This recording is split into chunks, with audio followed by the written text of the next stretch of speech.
অনেকে আমাকে জিজ্ঞেস করছে ফেসবুকের টাকায় সবাই নাকি গাড়ি বাড়ি করে নিল, তুই কি কিছু করতে পারলি না? আমি আর কি বলবো, চুপচাপ শুনি। আসলে ভিডিও করা এত সহজ কাজ না। ভিডিও কাজ করতে গেলে কতটা কষ্ট করা লাগে। এই যে দেখছেন, একটা ভিডিও করতে কয়বার ক্লিপ নেওয়া লাগে। আমার বোন এখানে ঘুরছে, ওকে ওর পিছনে দুইটা ক্যামেরা নিয়ে দুইজনে ঘুরছি, দুইজনে প্রাইভেটে যাচ্ছে, আবার ভিডিও করছি, 2-3বার করে ভিডিও করা লাগে।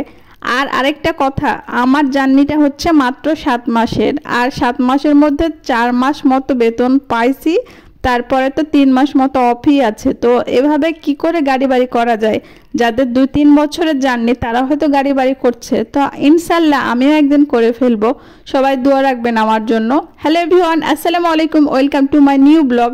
যারা যারা আমার চ্যানেলটিকে এখনও সাবস্ক্রাইব করেননি অবশ্যই করে দেবেন, আর পেজটিকে অবশ্যই ফলো করে দিবেন, যেহেতু এটা আমার নতুন পেজ।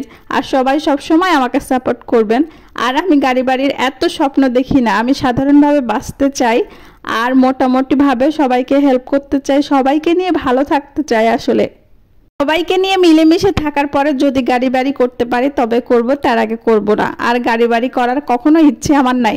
অনেকে দেখেছি 20,000 টাকা ইনকাম করে অনেক কিছু করে ফেলেছে, আবার অনেকে 40,000 টাকা ইনকাম করে কিছুই করতে পারে না। আসলে যার যার এটা পার্সোনাল ব্যাপার, রুচির বিষয়, যে যেভাবে পারে সে সেভাবে করে।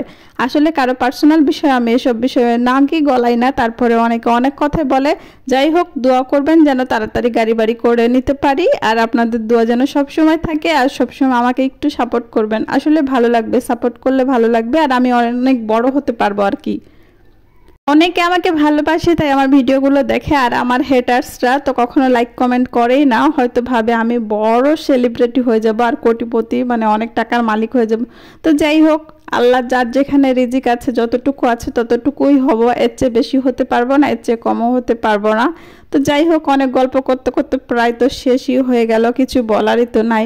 তারপরে তো শ্বশুর বাড়ি চলেই আসলাম। এই যে এসেই আমি এখানে ডিম দিয়ে দিয়েছি সিদ্ধ করতে আব্বা আম্মার জন্য, মানে আমার শ্বশুর শাশুড়ির জন্য আর কি, আর এখানে চা বানানোর জন্য আর কি।